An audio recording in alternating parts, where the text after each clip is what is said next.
Hello everyone, સ્વાગત છે તમારું આપણી યુટ્યુબ ચેનલ ટોપર્સ ફેક્ટરીની અંદર. ફાઇનલી 3 મેઇન સબ્જેક્ટ તમારા પૂરા થયા છે. આજે બાયોલોજી તમારું કમ્પ્લીટ થયું. મને ખ્યાલ છે કે તમે બધા બહુ જ ખુશ હશો. આજે પેપર એકદમ ઇઝી, ઘણાને વાંચ્યું ના હોય તો હું સોરી કહીશ કે તમને કદાચ ઇઝી નહીં લાગ્યું હોય, થોડું મીડિયમ લાગી શકે.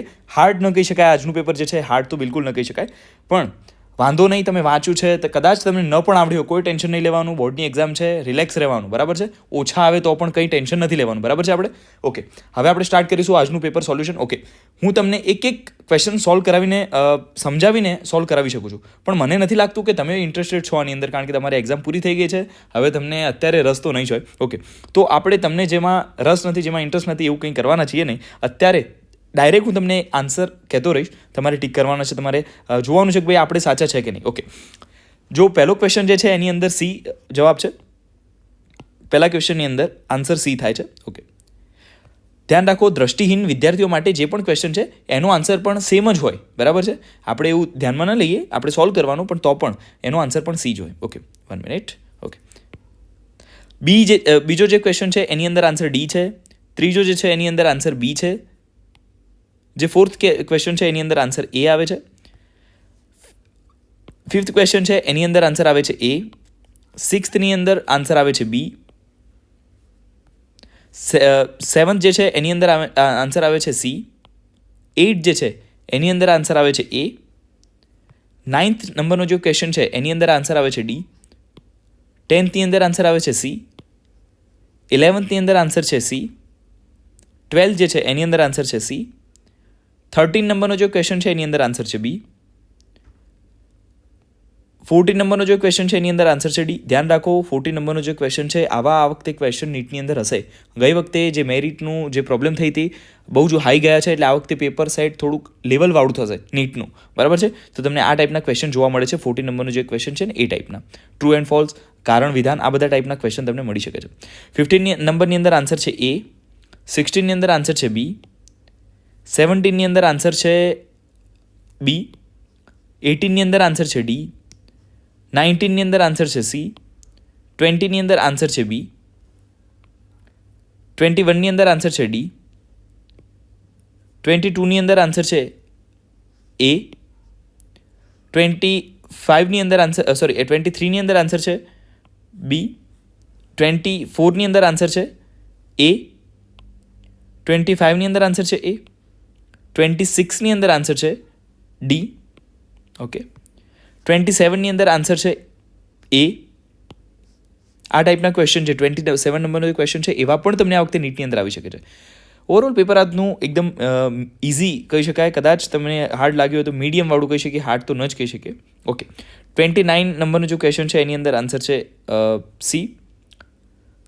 30 નંબરનો જો ઓકે 30 પહેલાં નહીં, આપણે એકવાર થોડીક વાત કરી લઈએ. તમે સ્કીપ કરી શકો છો આ વિડીયો છે ને, પણ તમારી કરિયરની વાત છે, તમારા લાઈફની વાત છે, બહુ જ ઇમ્પોર્ટન્ટ વાત છે. 2 મિનિટ જો તમે આપી શકો તો તમારા માટે છે. આ વખતે અમે માસ્ટર ક્લાસ લાવીએ છીએ બાયોલોજી માટે. એકચ્યુઅલી હું પહેલાં તમને કહી દઉં કે હું કોણ છું. હું છું આર્યન પટેલ. આ જે ચેનલ છે એ હું મારા જેટલા પણ જે ફ્રેન્ડ છે, અમારા લોકો, હું પોતે MBBS કરું છું, સેકન્ડ યર મેડિકલ સ્ટુડન્ટ છું. 2023ની અંદર મારો બાયોલોજીનો સ્કોર 360 આઉટ ઓફ 360 હતો. બોટનીની અંદર 180 આઉટ ઓફ 180 અને ઝૂલોજીની અંદર 180 આઉટ ઓફ 180. તો 35 મિનિટની અંદર મેં OMR ફિલ કરી નાખી હતી. નીટના પેપરની વાત કરું છું. તો તમે કઈ રીતે આટલી ઝડપી, આટલી એક્યુરેટ રીતે બધા જ ક્વેશ્ચન સાચા કરી શકો? તમને લાગે કે ભાઈ આપણે તો ના આવ્યા હતા આટલા બધા ક્વેશ્ચન, 360 તો કઈ રીતે આવી શકે? તો એકદમ ઇઝી છે. થોડીક ટ્રીક, થોડીક મહેનત. હા, ઘણા ટીચરો કહેતા હોય છે કે 25 વખત NCERT વાંચી લેવાની, 30 વખત NCERT. એવું ના હોય ભાઈ. 25-30 વખત વાંચો ને તો સામાન્ય કોઈ પણ વ્યક્તિ હોય ને એને પણ આવડી જાય.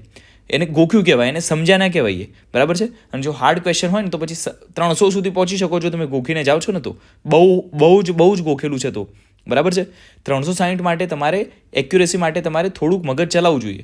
એના માટે કઈ રીતે આપણે 360 સુધી પહોંચીશું, કેટલી ટ્રીકો છે, કઈ રીતે આખી ફોટોગ્રાફિક મેમરીની જેમ કે એક પેજ આપ્યું છે તમને, બધા ઉદાહરણ એક સાથે યાદ રહી જાય વિધિન 1 મિનિટ, કઈ રીતે યાદ રાખી શકો? ઘણી બધી વસ્તુઓ છે, ઘણી બધી ટ્રીક છે. આપણે બધું જોવાના છીએ માસ્ટર ક્લાસની અંદર. માસ્ટર ક્લાસ એટલે એવી વસ્તુ કે આને ક્રેશ કોર્સ નામ ના આપી શકીએ આપણે, આને કોઈ લેક્ચર ના કહી શકીએ. માસ્ટર ક્લાસ એટલે માસ્ટર ક્લાસ જેના પહેલાં જ્યારે તમે લેક્ચર ચાલુ થાય છે અને પહેલાં બેસો છો, માસ્ટર ક્લાસ ચાલુ થાય છે અને પહેલાં બેસો છો ત્યારે તમને કંઈ ના આવડતું હોય, પણ જ્યારે પૂરું થાય છે ને પછી તમે ચાહો તો પણ કોઈ ક્વેશ્ચન એ ચેપ્ટરનો ખોટો ન કરી શકો. એનું નામ છે માસ્ટર ક્લાસ, બરાબર છે. તો આ વખતે અમે સ્ટાર્ટ કરવાના છે. તમારી બોર્ડની એક્ઝામ પૂરી થાય તરત જ સ્ટાર્ટ થઈ જશે. નીચે ગૂગલ ફોર્મ આપેલું છે ડિસ્ક્રિપ્શનની અંદર, એ લિંક પર ટચ કરીને તમે ફોર્મ ભરી શકો છો. તો અમે તમને એડિશનલ હેલ્પ કરી શકીએ છીએ, ઇન્ફોર્મેશન આપી શકીએ છીએ. અમારી જે ટેલિગ્રામ ચેનલ છે એને પણ તમે જોઈન કરી શકો. ડિસ્ક્રિપ્શનની અંદર બધું જ મળી જશે, બરાબર છે.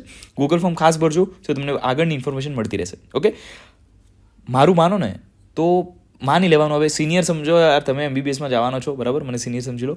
બહુ મજા આવશે, બહુ જ મજાથી આપણે ભણીશું.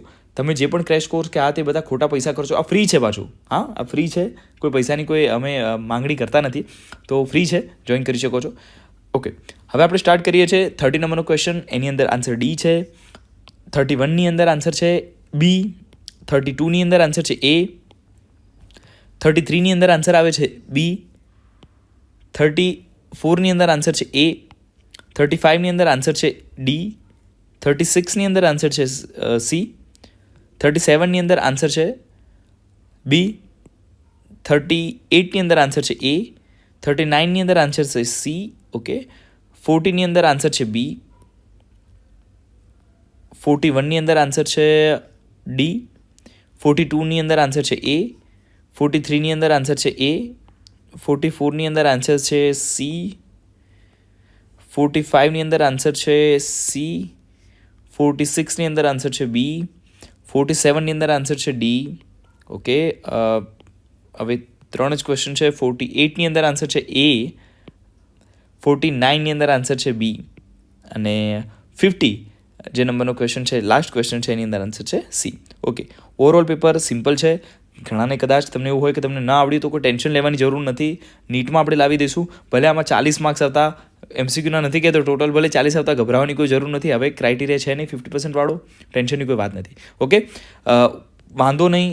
જે પણ પેપર આપણું ગયું છે બોર્ડનું પેપર, કંઈ ટેન્શન લેવાની કોઈ જરૂર નથી. ક્યાંય એટલું બધું કામ નથી લાગવાનું. કામ લાગશે આપણી નીટના જે માર્ક્સ છે, અને એના માટે આપણે માસ્ટર ક્લાસમાં મને ખ્યાલ છે તમે બધા આવશો.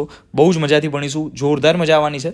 મને ખ્યાલ છે કે આટલું સારું તમને ક્યાંય જોવા નહીં મળે, કારણ કે આપણે VR ટેકનોલોજીથી એકદમ બહુ જ સારી રીતે ભણીશું. તમે જોજો, એક લેક્ચર આવે છે પછી તમને ખ્યાલ આવશે. ગૂગલ ફોર્મ ભરવાનું ભૂલતા નહીં. મળીશું નેક્સ્ટ વિડીયોની અંદર. જય શ્રી રામ.